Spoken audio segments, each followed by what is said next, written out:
Okay, good evening. We have two half evenings tonight. First of all, we're going to hear Alan Nuttall doing the second part of his presentation on Art Pepper. And then after the interval, Denis is going to present All That Glitters Is Not Gold. So go ahead, Alan, you're Right. on. Thank you, Bruce. Good evening and welcome to my world. And in my world, you can not have enough Art Pepper, so we are continuing the centenary celebration of him. And tonight's talk is the second one, and in one sense the title is correct, because Art Pepper is taking a secondary role in these recordings, and it is in the support of vocalists, which he did a lot of in his many studio sessions. I also thought it was a chance to hear Art Pepper in a slightly different setting, and I'll give you a potted history of most of the singers, probably most of them you've not heard of. So, one of his first recordings of the vocalist was with Stan Kenton Orchestra, and it was backing Shirley Luster, who was born in 1925 in Springfield, Illinois. She began to sing with the Bill Opsahl Orchestra at the age of 13. After high school, she moved to Chicago, changed her name to Sharon Leslie, and sang with a group led by Boyd Rayburn.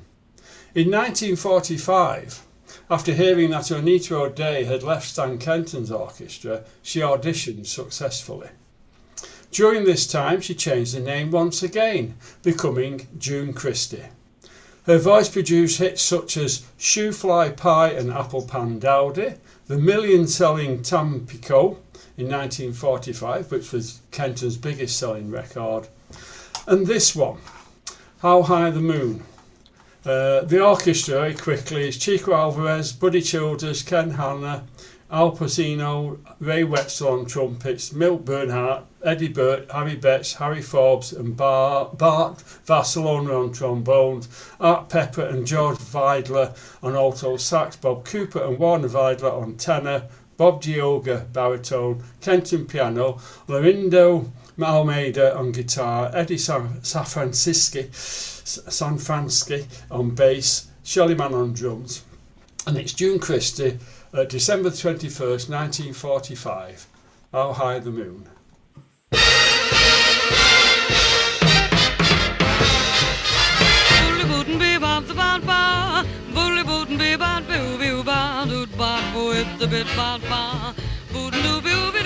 Somewhere there's music, I'll paint the tune. Somewhere there's heaven, I'll hide the moon.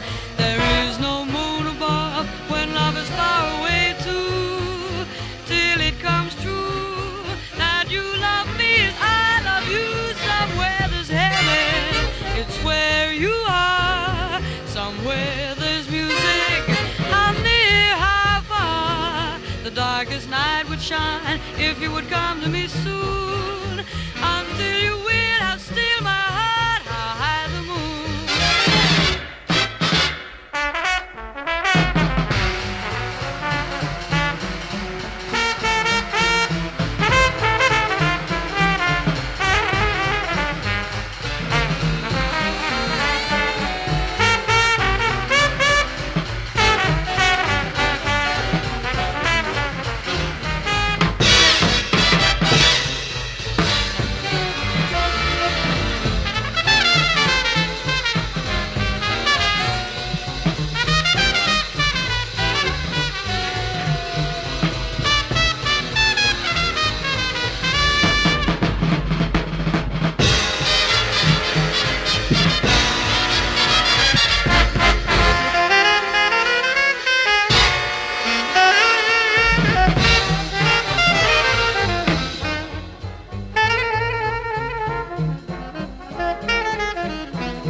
darkest night would shine if you would come to me soon.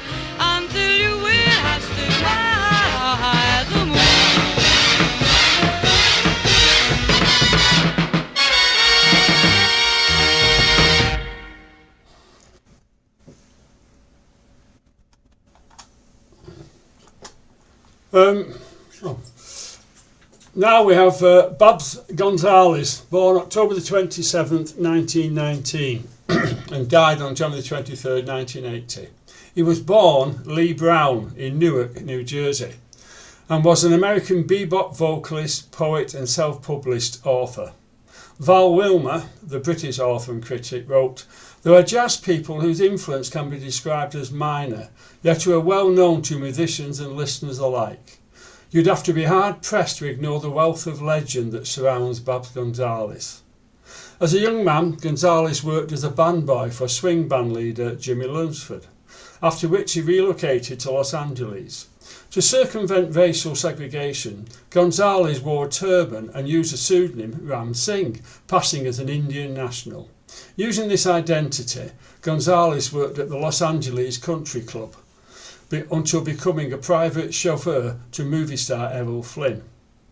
While hospitalised for appendicitis in 1944, he assumed the Spanish surname Gonzalez, as he didn't want to be treated as a Negro, later explaining, they was Jim Crowing me in Ophé hotels, so I said, if it's just simple enough to change my last name, why not?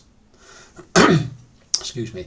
After the outbreak of World War II, Gonzalez was forced to return to Newark to report for military duty, but was declared unfit for service after arriving at his inspection dressed as a woman.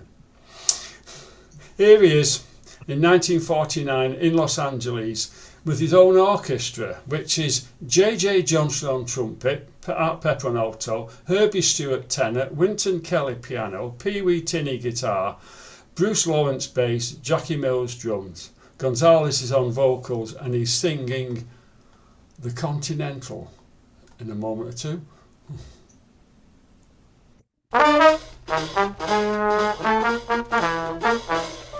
La ba da ba ba heep lee bop chilla hoop hoop perini blah.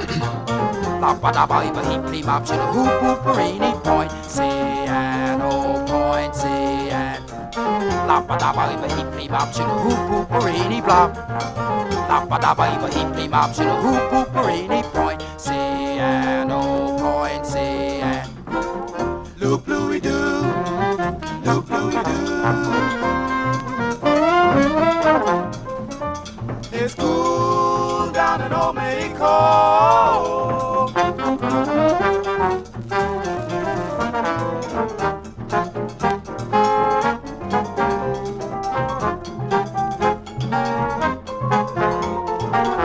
Loop Louie doo, loop Louie doo.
bop chittle hoop hoop rainy blop.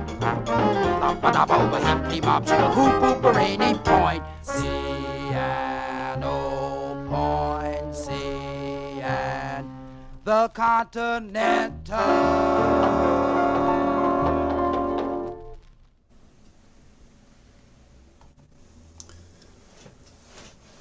Now, you will all know this next song, but you might find it difficult to pick out Art Pepper. But it is Nat King Cole, and here's the best version of his song with the Stan Kenton Orchestra in 1950, Orange Coloured Sky.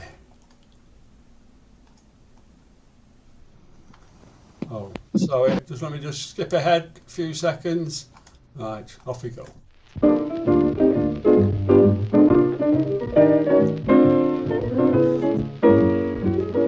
I was walking along, minding my business, when out of an orange-colored sky, Flash, Sam, Alakazam. wonderful you came by.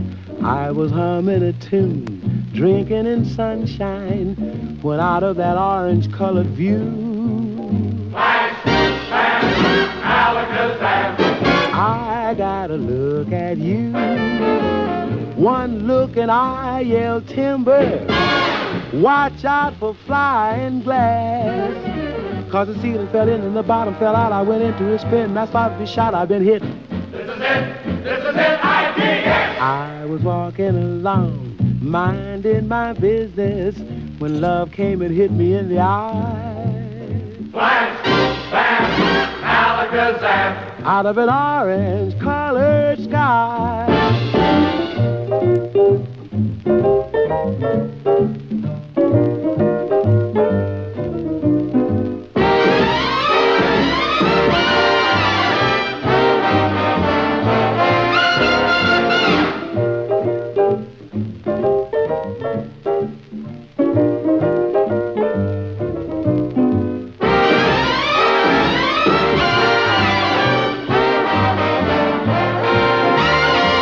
One look and I yelled timber.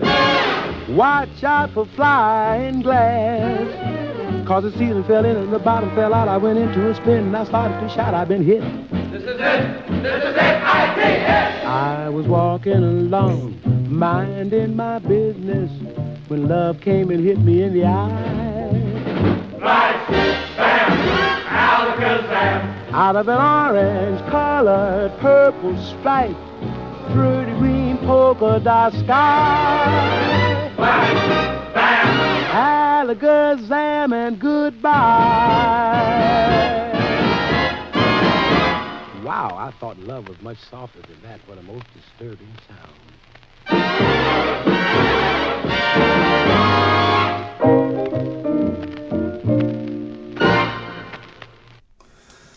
Nat King Cole, and just in case you want to know, the high notes were Maynard Ferguson.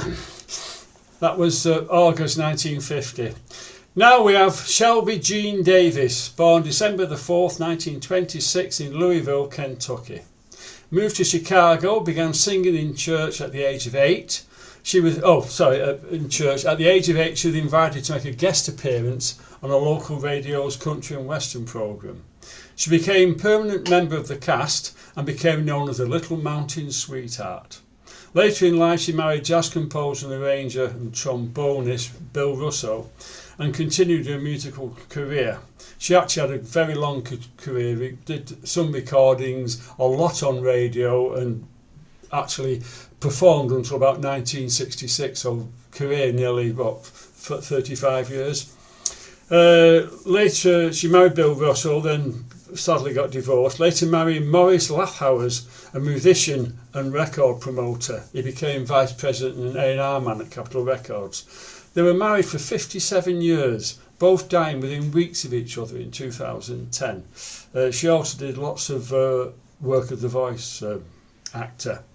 Here she is with Shelley Mann, his septet. It's Conti Gandoli on trumpet, Bill Russo on trombone, Art Pepper alto, Bob Cooper tenor, Gene Esposito on piano, Don Bagley bass, and Shelley Mann on drums. Here we have Shelby Davis, back in your own backyard in November 1951.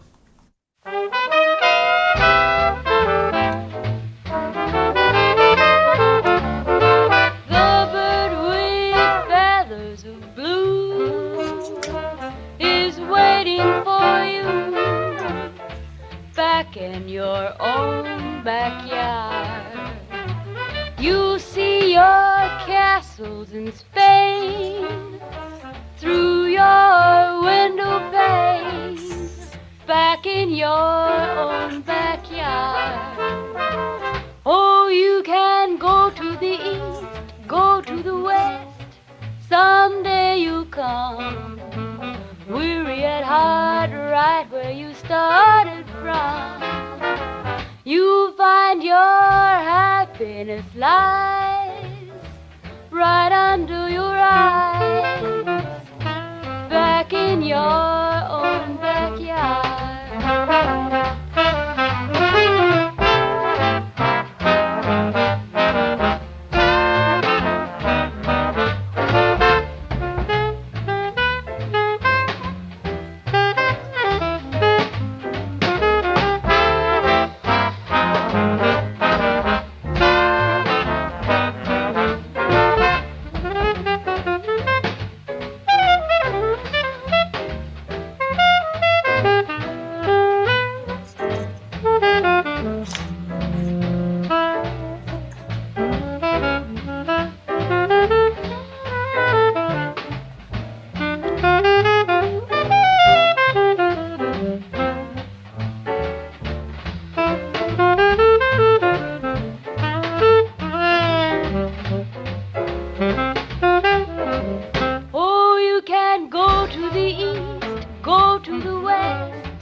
Someday you'll come, weary at heart, right where you started from.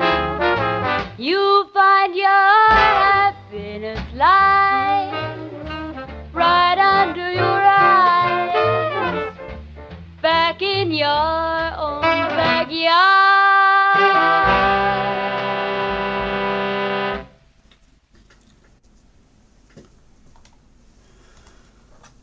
Right, now we have Art Pepper getting a proper looking, and it's with the Johnny Mandel Orchestra, which has Harry Edison and Conrad Gozo and Jimmy Zito on trumpet, Harry Clean, Art Pepper on altos, Mort Friedman tenor, Marty Berman baritone, Jimmy Rose piano, Al Hendrickson guitar, Joe Mondragon bass and Irv Cutler drums.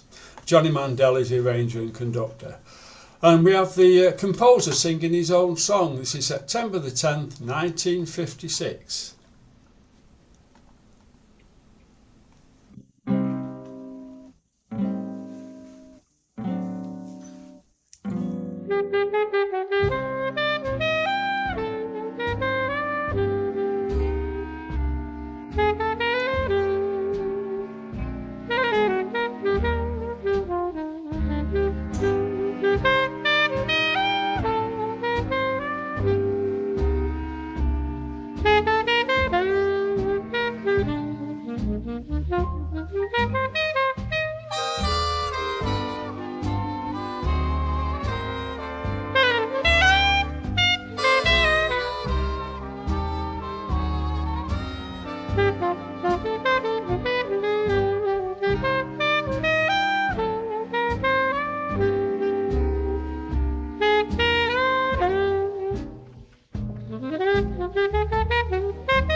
If you've never seen a quaint old southern city, just think of New Orleans. If you've never seen that town, boy, it's a pity. There's nothing like New Orleans. It will remind you of old-fashioned living.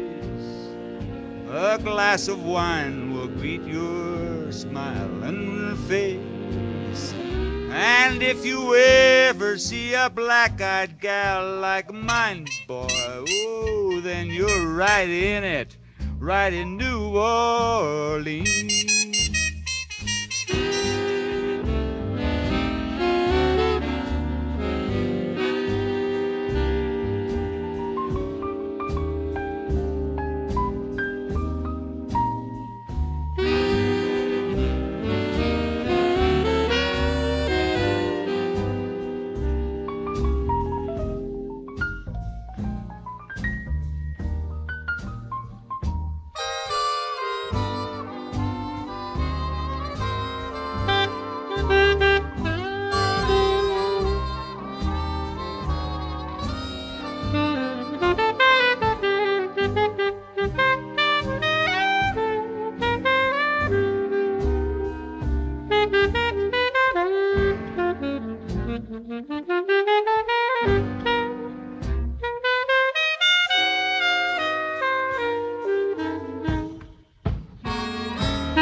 As you can read, that was Ogie Carmichael. Now we have Mel Torme and the Meltones. Mel Torme formed the Meltones in 1944, and for some reason on this record they're singing a 1935 dance hit, Trucking, on this 1959 recording, which was to be the Meltones' final recording session. The Meltones were modelled on Frank Sinatra and the Pied Pipers. The Meltones, which included Les Baxter, Ginny O'Connor, had several hits fronting Artie Shaw's band and on their own. The Meltones were among the first jazz-influenced vocal groups, blazing a path later followed by the Hi-Lows, the Four Freshmen, the Things Unlimited, and a lot later the Manhattan Transfer. Trucking was recorded in 1935 by many, including Fats Waller, Roy Fox, Ivy Anderson as Duke Ellington and his orchestra, and for those with really good memories, even Billy Cotton and his band featuring Alan Breeze. In 1962, Frank Sinatra had the original songwriters Rube Bloom and Ted Kohler collaborate on new lyrics and called it Everybody's Twisting. At the time of this recording, the Meltones included Sue Ellen, Ginny O'Connor, Bernie Park and Tom Kenny. They swing throughout and sing attractive harmonies without really improvising. However, the concise solos of Art Pepper and trumpet Jack Sheldon, I think, make up for it.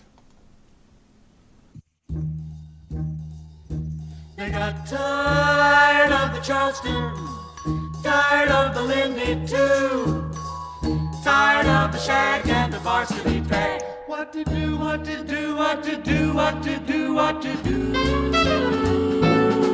what to do.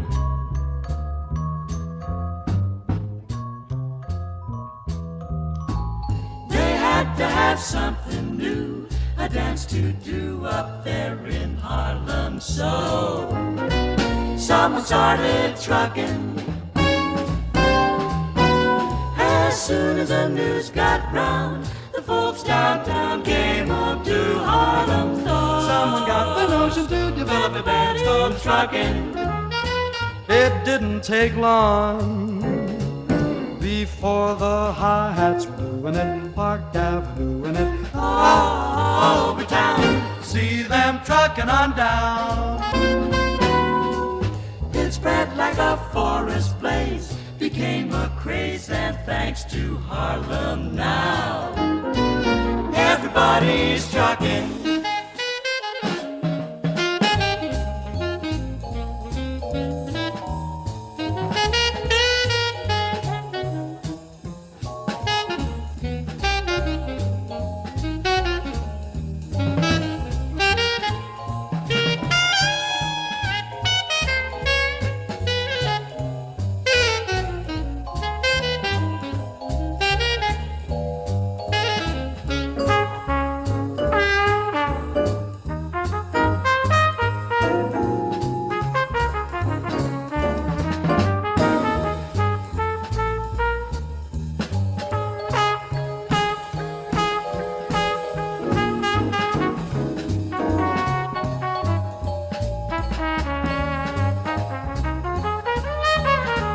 They got tired of the Charleston, tired of the Susie Q, tired of the shag and the varsity drag.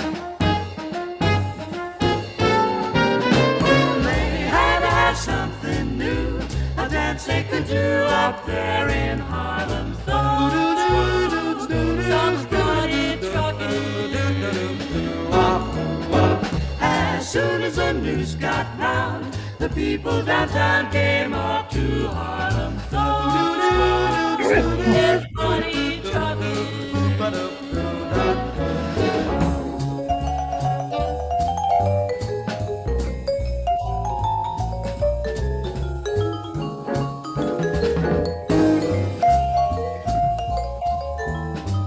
It spread like a forest blaze, became a craze, and thanks to Harlem now, everybody's trucking, everybody's trucking.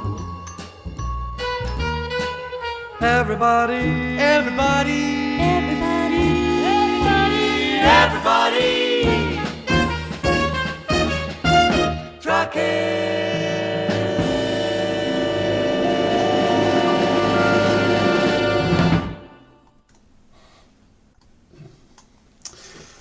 That, by the way, was Victor Feldman on the vibes. Now we have Joni Summers with the Marty Pate Orchestra singing So In Love. She was born Joan Drost, February the 24th, 1941, in Buffalo, New York. Early in her career, she was billed as the voice of the 60s. In 1955, her family relocated to Los Angeles. Success came when a friend took her to a country club in Santa Monica, where she sang with Tommy Oliver's band. He arranged the demo record to be cut, presented it to Warner Brothers Records, whereupon Summers was signed to the label.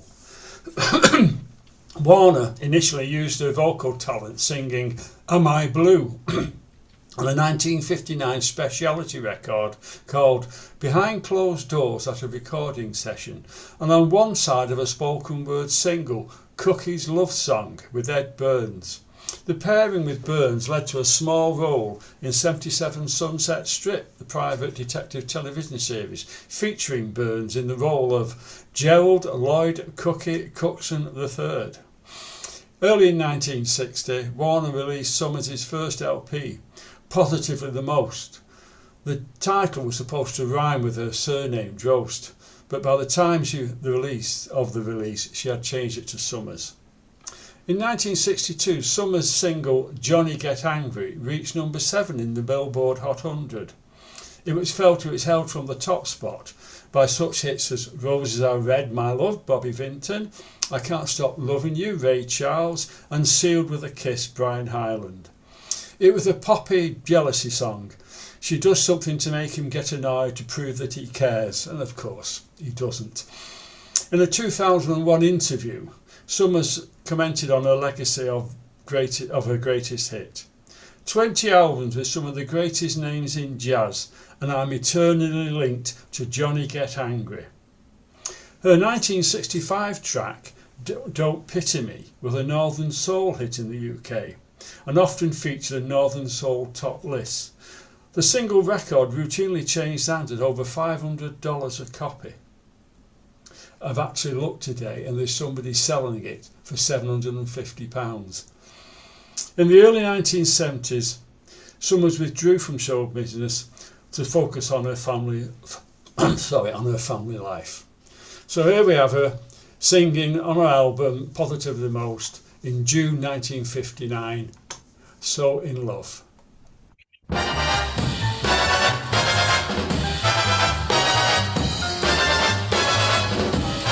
Strange dear, but true dear, when I'm close to you dear, the stars fill the sky, so in love with you am I.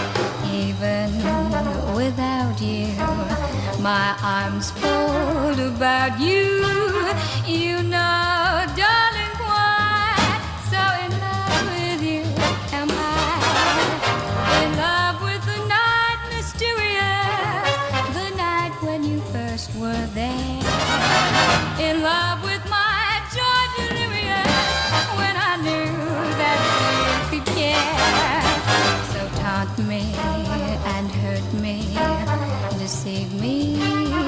desert me.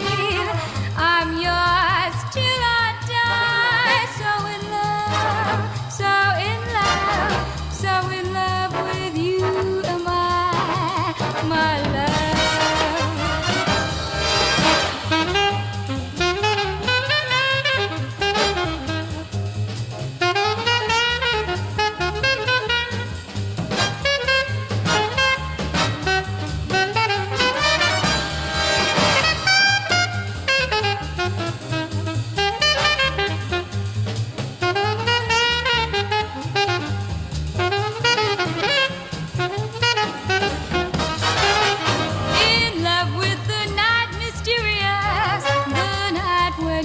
First were there, in love with my joy delirious, when I knew that you couldn't care. So taught me and hurt me, deceive me, desert me. I'm yours till I die. So in love, so in love with you am I, my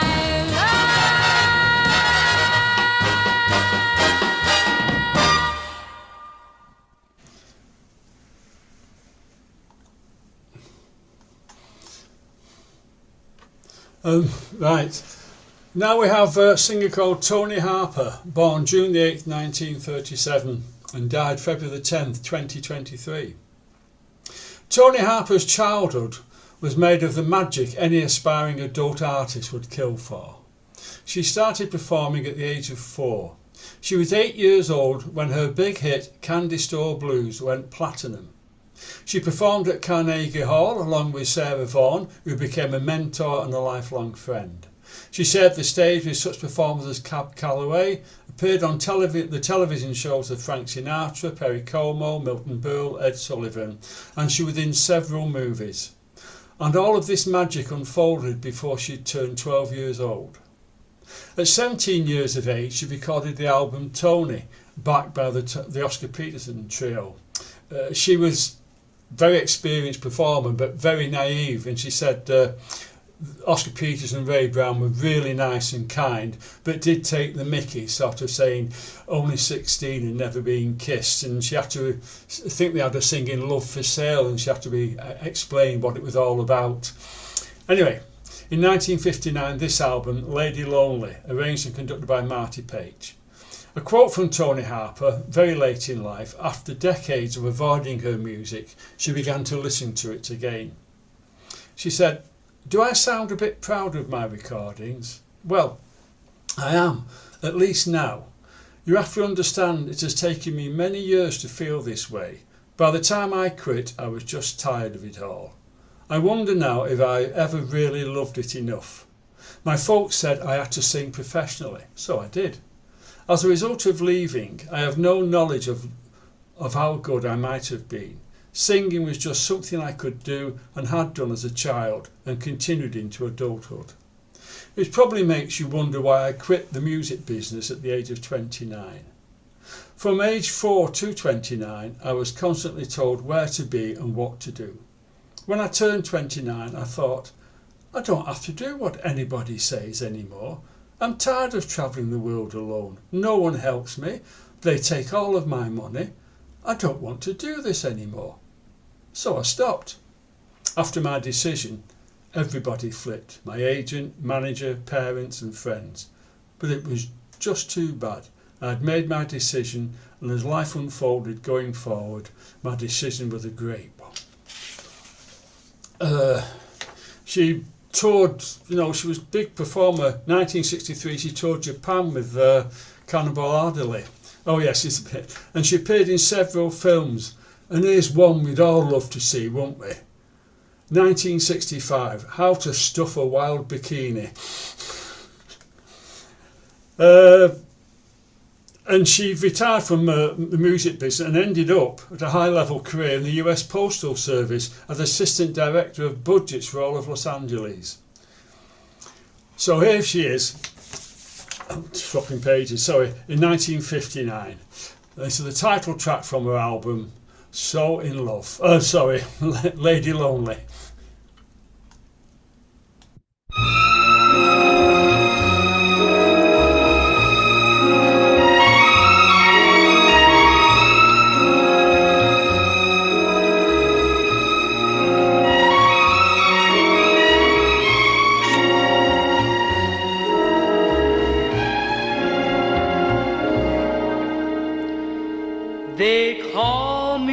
Lady Lonely, singer of the blues, songs of love with memories I never seem to lose.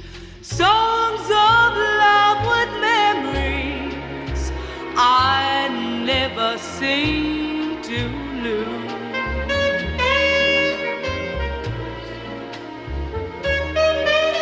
They call me Lady Lonely, guess I fit the part, standing on the corner, singing out my heart, standing on the corner, singing out my heart.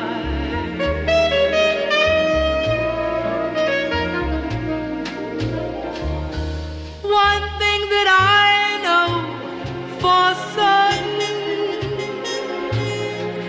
and that's the song I sing, a song about love that has vanished, making my life an empty thing. Oh, they call me Lady Lonely, singer of the blues, songs of love with memories I never seem to lose. They call me Lady Lonely, singer of the blues.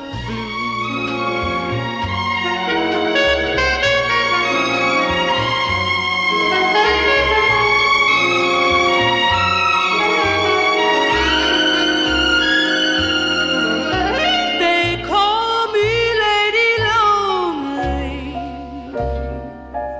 singer of the blues.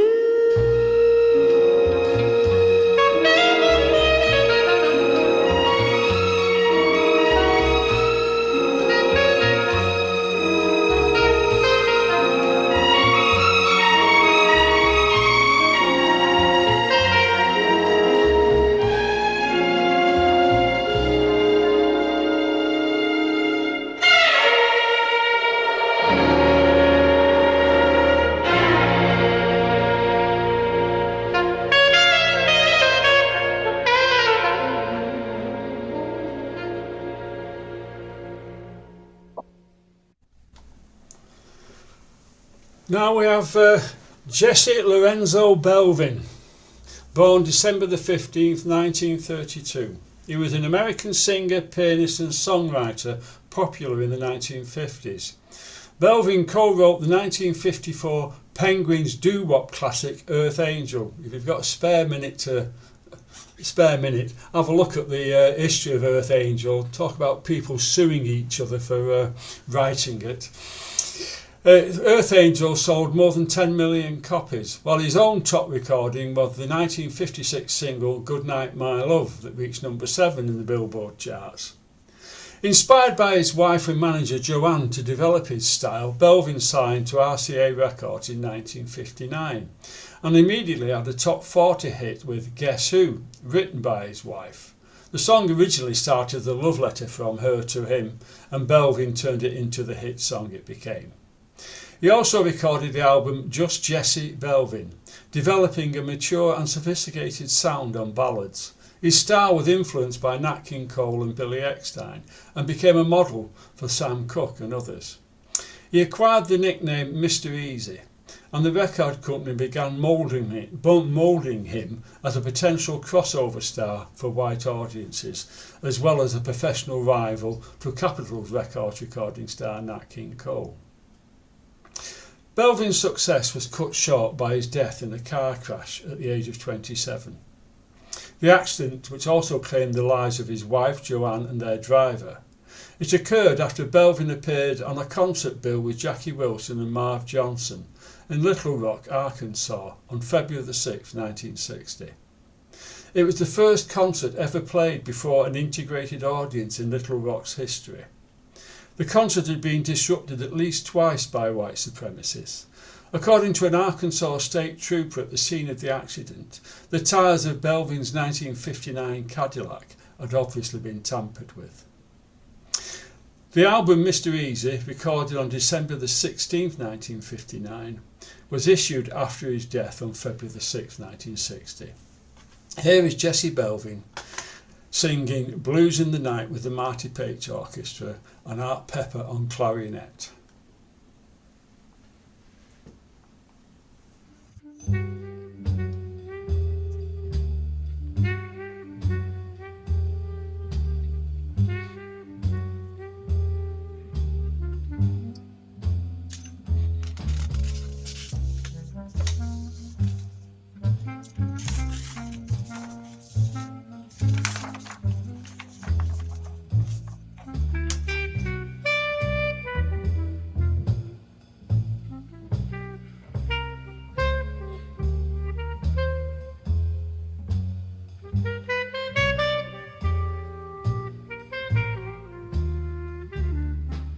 My mama done told me when I was in knee pants. My mama done told me, son, well, a woman will sweet talk and give you the big eye, but when the sweet talk is done, a woman's a two-faced, a wearisome thing who leave you to sing the blues in the night. Now the rains are falling, hear the train a calling, ooh-wee.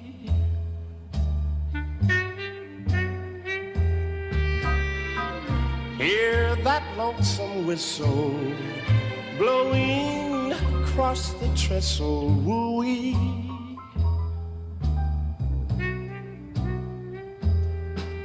Oh, woo-wee-dee, woo-wee. Oh, clickety-clacking, echoing back in the blues in the night. The evening breeze will start the trees to crying, and moon will hide its light when you get the blues in the night.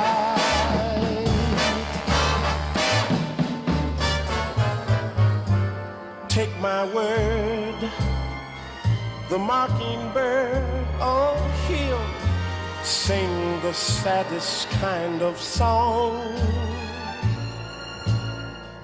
He knows things are wrong, and he's right.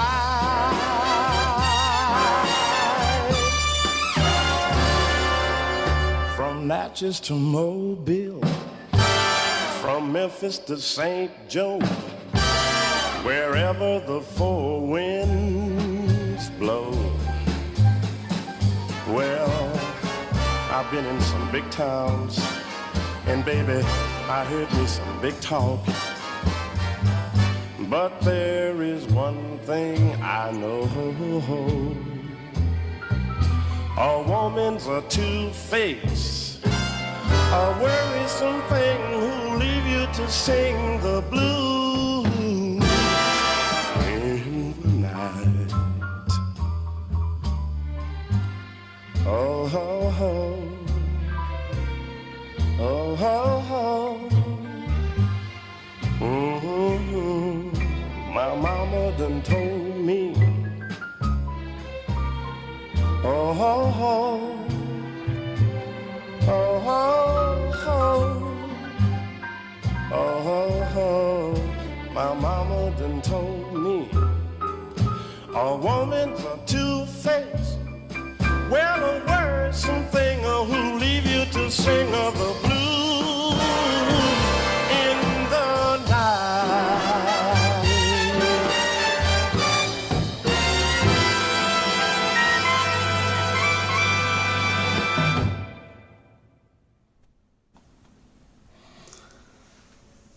Oh, now back to Mel Tormé with the Marty Pates Tet Tet.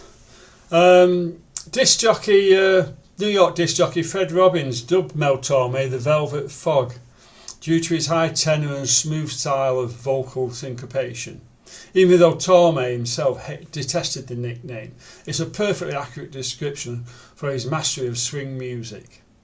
For an artist best known for his live showmanship, Mel Tormé Swing's Schubert Alley is regarded as the Velvet Fog's finest studio album.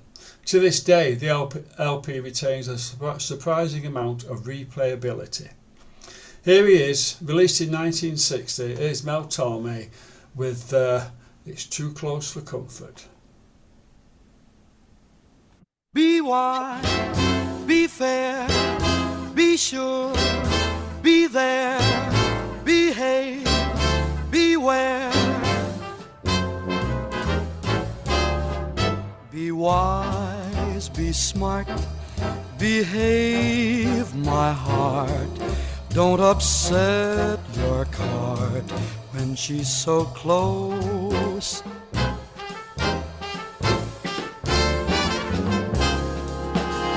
Be soft, be sweet, but be discreet.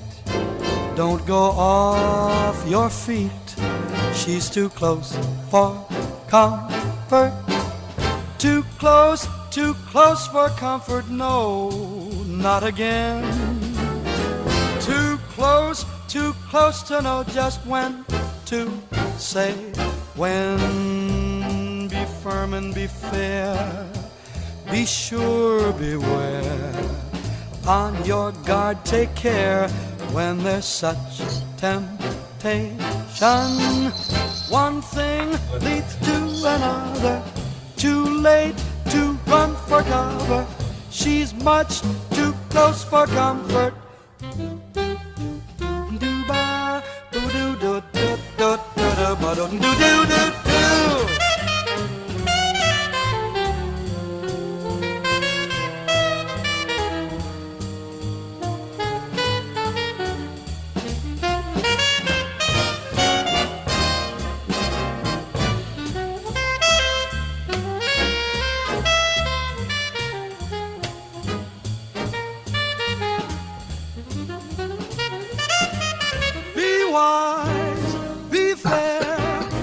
Sure, beware.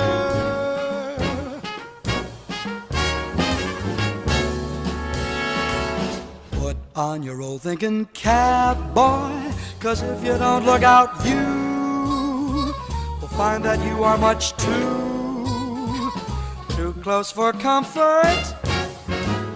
You're heading for a mishap, boy. The first thing that you know, she have you up that old tree. She's too close for comfort. Too close, too close. Oh, it's too close. But be firm and be fair. Be absolutely sure, beware. On your guard, take care when there is such temptation. One thing leads to another. Too late to run for cover.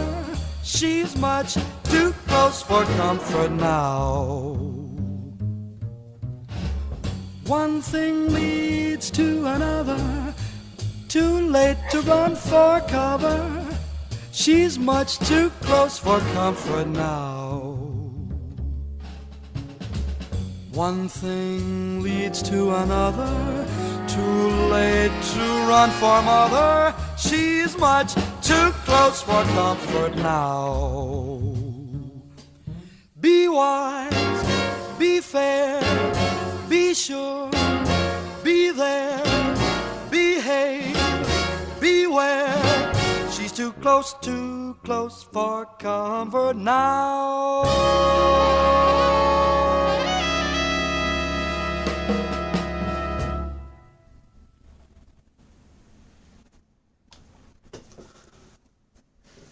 Now we have Ethel Azamah She was born on August 28, 1934 in Honolulu, Hawaii. She was a second generation Japanese American. She started her professional career in 1955 as an MC at the Oasis nightclub in Honolulu. Azama obtained a one-album deal with Liberty Records in 1958.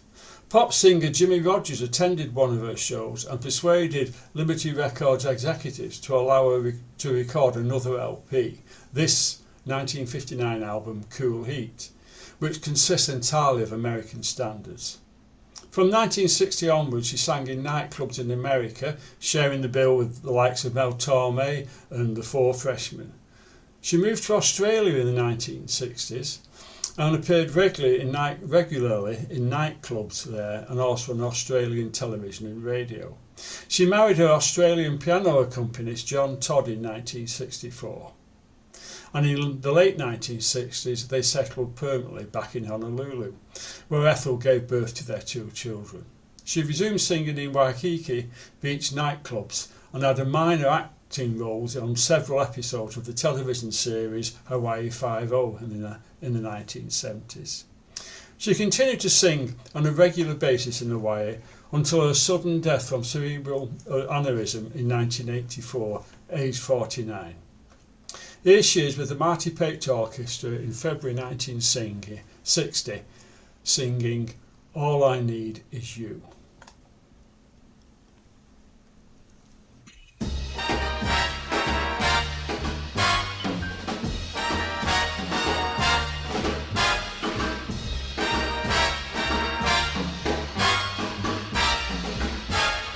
I don't need $1 million to make my dreams come true, baby.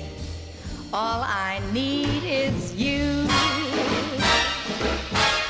I don't need a fortune teller to tell my troubles to, baby. All I need is you. Don't need the sun, don't need the stars, for at last I realize I found the sun, I found the stars shining in your eyes. I'm right at the gates of heaven and I could walk right through, baby. All I need is you.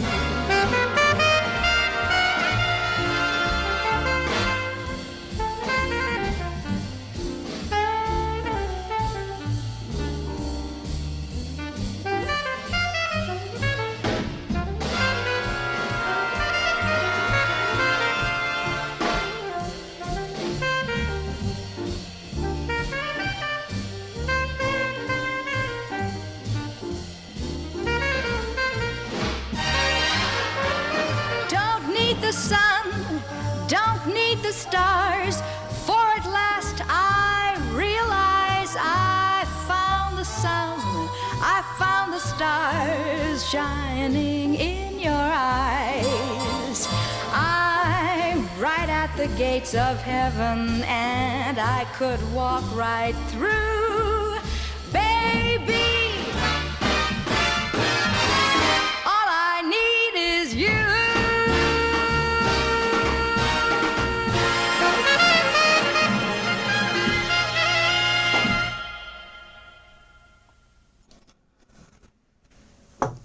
Oh, and now we have Jimmy Witherspoon, who is so professional, he needs no introduction from me, he does it all himself.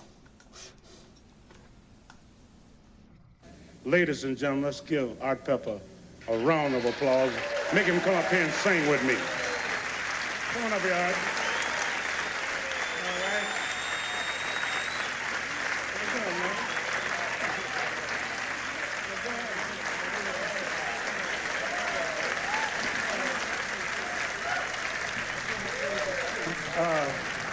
Yes, it has been a long time, Art. This has nothing to do with you or myself. As I look around in the audience, I see some people who can relate to the lyrics in this next tune, which I hate. I hate the title. I hate every damn thing about this tune, although I wrote it. It's called Pass 40 Blues. Hey, flat one. Hey.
Trouble, ladies and gentlemen.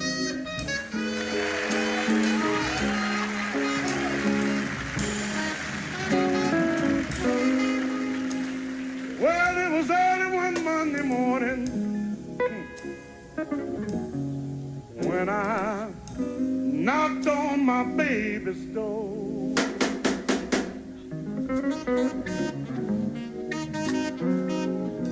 Yes, it was early one Monday morning, and it was raining. See, you youngsters don't know what I'm talking about. They built all these damn high-rises, took all the soul out of that bedroom with that tin roof on it, boy. When I knocked on my baby's door, she said, "Get lost with a spoon." She said, "I don't need your rolling no more."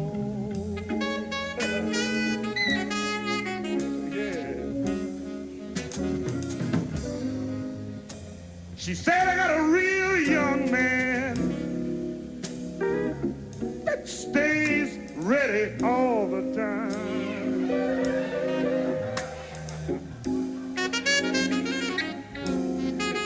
Yes," she said, "I got a real young man who stays ready, willing, and able all the time." And she said, "The way he loves me, it's about to drive me out of my mind."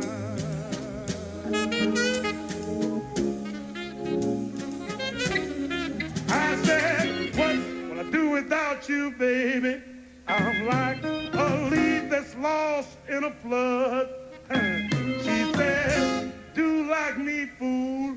Go out and find yourself a young blood." Yes, it was early one morning when I knocked on my baby's door.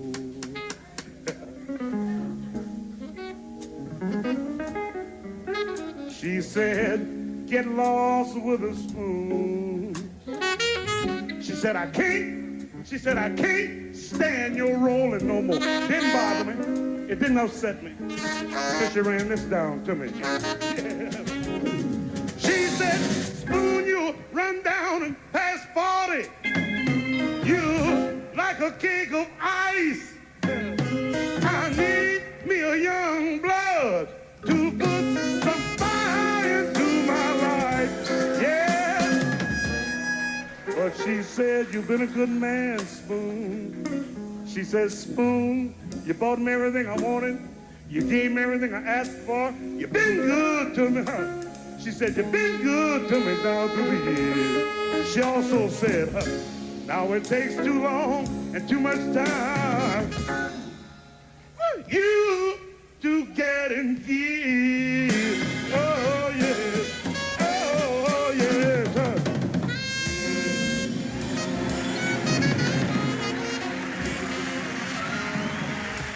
Hot pepper, my friend. Hot. Thank you. That's it, ladies and gentlemen. Art Pepper and some vocalists. Hope that was of some interest. Right, the recital tonight for me is Horace Silver. Horace Ward Martin Tavares Silver, born September the 2nd, 1928. He was an American jazz pianist, composer and an arranger, particularly in the hard bop style that he helped to pioneer in the 1950s. After playing tenor saxophone and piano at school in Connecticut, Silver got his break on piano when his trio was recruited by Stan Getz in 1950. Silver soon moved to New York City, where he developed a reputation as a composer and for his bluesy playing. Frequent sidemen recordings in the mid-1950s helped further, but it was his work with the Jazz Messengers, co-led by Art Blakey, that brought both his writing and playing most attention. The Horace Silver and the Jazz Messengers album contain Silver's first hit, The Preacher. After leaving Blakey in 1956, Silver formed his own quintet with what became the standard formed his own quintet with what became the standard small group lineup of tenor, saxophone, trumpet, piano, bass and drums. The public performances and frequent recordings for Blue Note Records increased Silver's popularity. Even through changes of personnel, his most successful album was the song For My Father, made with two iterations of the quintet in 1963 and 1964. And I'm going to play The Preacher, which is the first on the list. Okay.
Yeah. Now, I think I mentioned Silver was born in September the 2nd, 1928. His mother, Gertrude, was from Connecticut. His father, John Tavares Silver, was born on the island of Mayo, Cape Verde, and emigrated to the United States as a young man.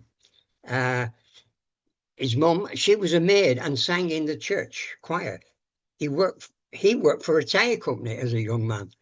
She was a maid and sang in church. Sorry, I said that, didn't I? Horace had much older half-brother, Eugene Fletcher, from his mother's first marriage, and was the third child for his parents after John, who lived 6 months, and Maria, who was stillborn. Dear me. Silver began playing the piano in his childhood and had a classical music lessons. His father taught him folk music of Cape Verde. At the age of 11, Silver became interested in becoming a musician after hearing Jimmy Lunsford Orchestra. In his earlier piano influences, including the styles of boogie woogie and the blues, the pianist Nat King Cole, Thelonious Monk, Bud Powell, Art Tatum, and Teddy Wilson, as well as some jazz horn players. Silver graduated from St. Mary's Grammar School in 1943 from the 9th grade. He played Lester Young influenced tenor saxophone in the Norwalk High School band and orchestra. Silver played gigs locally on both piano and tenor saxophone while still at school. He was rejected for military service by the draft board examination, concluding that he had an excessively curved spine, which also interfered with his saxophone playing. Around 1946, he moved to Hartford, Connecticut, to take up a regular job as a pianist in a nightclub. And I'm going to carry on now with the Horace Silver Quintet, a tune by the name of Cool Eyes.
Okay,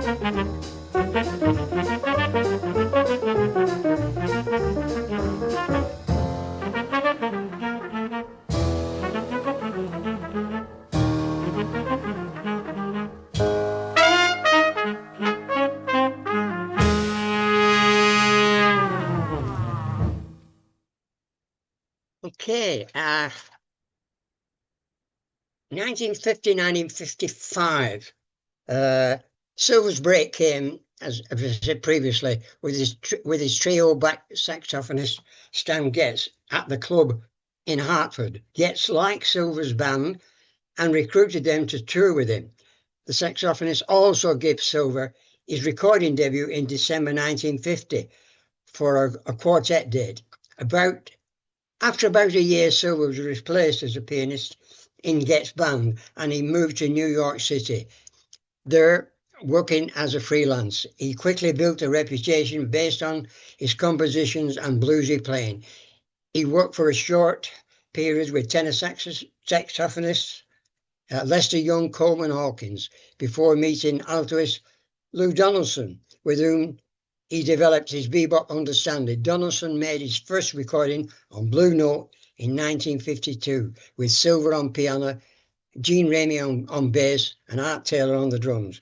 Later that year, but the saxophonist withdrew, and producer owner Alfred Lyon offered Silver the studio time for a trio recording. Most of the tracks recorded were Silver originals, and he went on to stay with Blue Note as a leader for the following 28 years. Now, I did wanted to play a video, which was a live video from the rhythm station when Alan Barnes did a full night's tribute to Horace Silver, and I don't think now we're going to have time for that. That lasts about 20 minutes, but if you want, I'll carry on with some more Horace Silver, or just play the video for Alan Barnes at the rhythm station. Can anybody let me know?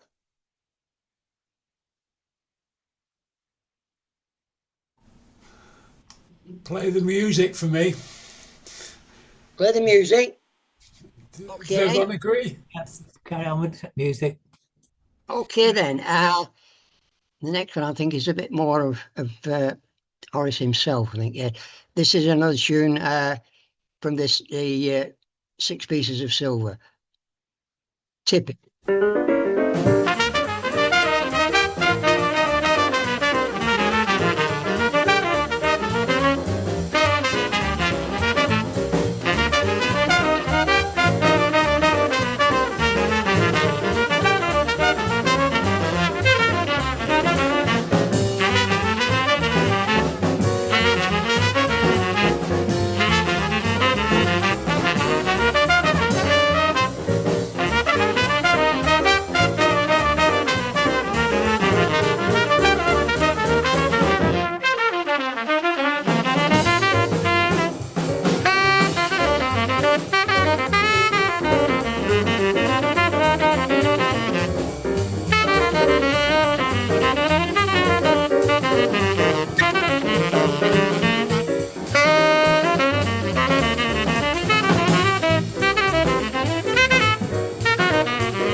Okay, I'll move on because we haven't much time left, have we now? I'll play probably a more familiar one to most people, I should think. This is Senor Blues.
Senior blues.